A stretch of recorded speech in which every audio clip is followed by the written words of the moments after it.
주도문하겠습니다. 하늘에 계신 우리 아버지여, 이름이 거룩히 여김을 받으시오며 나라에 임하옵시며 뜻이 하늘에서 이루어진 것 같이 땅에서도 이루어지이다. 오늘 우리에게 일용할 양식을 주옵시고 우리가 우리에게 죄 지은 자를 사하여 준 것 같이 우리의 죄를 사하여 주옵시고 우리를 시험에 들게 하지 마옵시며 다만하게서 구하옵소서. 나라와 권세와 영광이 아버지께 영원히 싸움나이다. 아멘.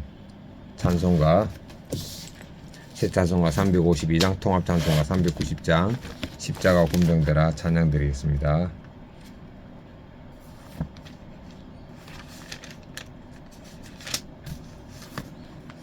하나님의 전신갑주를 입어라. 에베소서 6장 11절 말씀에 근거하네요.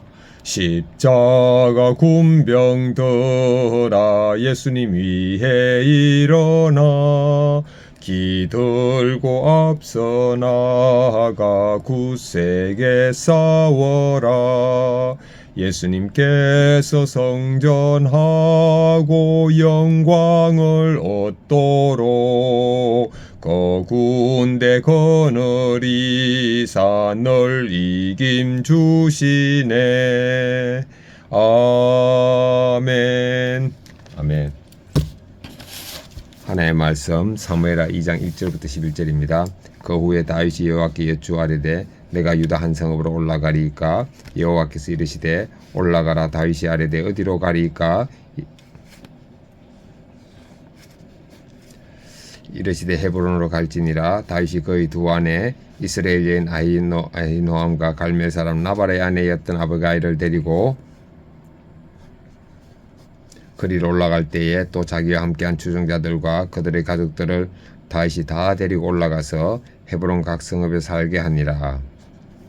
유다 사람들이 와서 거기서 다윗에게 기름을 부어 유다 족속의 왕으로 삼았더라. 어떤 사람이 다윗에게 말하 이르되 사울을 장사한 사람은 길라 야베스 사람들이니이다.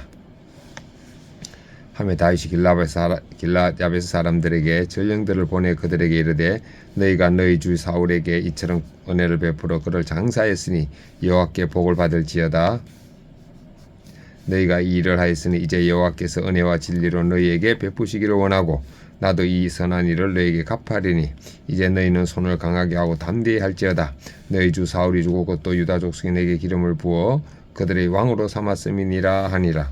사울의 군사령관 넬의 아들 아브넬이 이미 사울의 아들 이스보셋을 데리고 마하나임으로 건너가 길lad과 아술과 이스라엘과 에브라임과 베냐민과 온 이스라엘의 왕으로 삼았더라. 사울의 아들 이스보셋이 이스라엘 왕이 될 때에 나이가 40세이며 9해 동안 왕위에 있으니라. 유다 족속은 다윗을 따르니 다윗이 헤브론에서 유다 족속의 왕이 된 날수는 7년 6개월이었더라. 묵상하겠습니다. 1절부터 3절.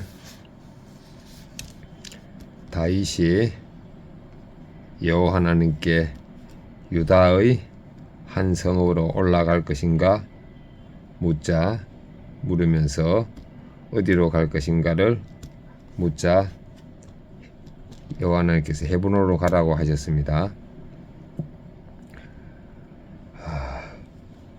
그래서 헤브론에 살던 유다 족속들이 다윗을 왕으로 삼았습니다. 하나님한테 물었네. 하나님 대답해 주시고 4절부터 7절입니다. 어떤 사람이 다윗에게 사울을 장사한 사람은 길랏 야베스 사람이라고 하자 다윗이 길랏 야베스 사람들에게 감사를 표하면서 은혜와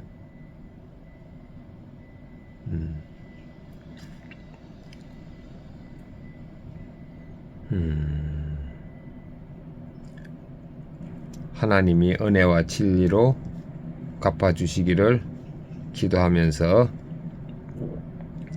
여호와께 복을 받을지어다고 축복했습니다.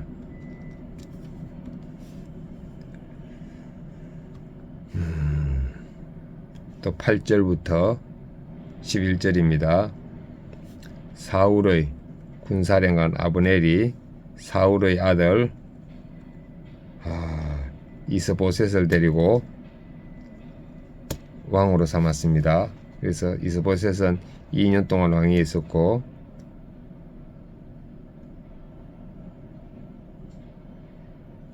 다윗은 유다 족속의 왕으로 7년 6개월을 지냈습니다. 오늘 말씀의 결론은 다윗은 하나님께 물었네요.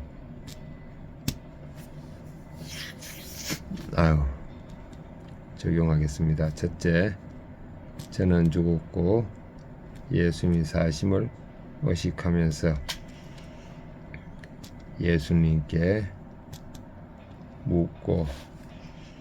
물으면서 일을 처리하고 사람을 대하겠습니다.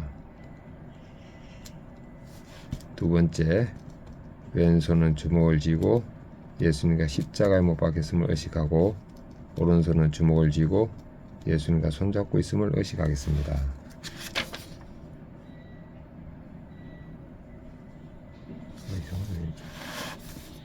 1~4절 사울이 죽고 다윗에게 약속된 왕위가 눈앞에 다가옵니다. 그러나 다윗은 자기 생각대로 움직이지 않고 여호와께 묻습니다. 자기 힘으로 아무것도 할 수 없는 존재임을 철저히 깨달았기 때문입니다. 하나님은 그를 헤브론으로 보내셔서 온 이스라엘이 아닌 유다 지파의 왕이 되게 하십니다. 하나님 우리를 한 번에 높이지 않으시고 차근차근 다루어 가십니다. 더디 가더라도 주님께 묻고 가는 길이 가장 안전하고 빠른 길입니다. 오늘 내가 내 계획과 힘을 앞세우기 전에 주님께 구체적으로 물어야 할 문제는 무엇입니까?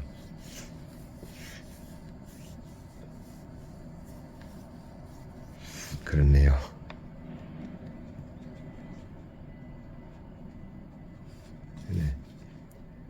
대여부터 갚아야 되네. 다윗은 유다 족속의 왕이 된 후 사울을 장사 지낸 길르앗 야벳 사람들을 축복합니다. 세상의 셈법으로는 원수의 편에 섰던 자들을 숙청해야 마땅하지만 다윗은 길르앗 야벳 사람들이 베푼 은혜를 칭찬하며 선대합니다. 고난 가운데 하나님의 전적인 은혜를 경험한 사람은 타인에게도 긍휼을 베풀 수 있습니다. 내게 상처 준 사람까지 품고 축복하는 것이야말로 하나님께 기름 부음 받은 성도가 보여줘야 할 구사적 적용입니다. 나의 원수 혹은 나를 힘들게 한 사람의 편에 섰던 이들을 어떻게 긍휼히 여기며 축복하겠습니까? 내가 십자가에 못 박여 죽었음을 여기고 사울이 군사령관 아브넬은 사울이 죽은 것을 알고 이스보셋을 이스라엘 왕으로 세웁니다. 이로 인해 이스라엘의 분열은 7년 6개월이나 지속됩니다. 다윗은 하나님의 기름 부으심을 받고도 약속의 성취가 지체되는 것처럼 느껴졌을 것입니다. 하지만 이때가 오히려 다윗에게는 복된 시간이 됩니다. 이렇게 하나님은 기다림을 통해 우리 안의 불순물을 제거하시고 온전한 왕같은 제사장으로 빚어가십니다. 조급함을 버리고 주의 때를 신뢰하는 것이 믿음입니다. 하나님의 약속이 드디어 이루어지는 것 같아도 내가 인내하며 기다려야 할 일은 무엇입니까? 제 뜻과 힘으로 앞서지 않고 범사에 주께 먼저 물으며 순종할 수 있게 하옵소서.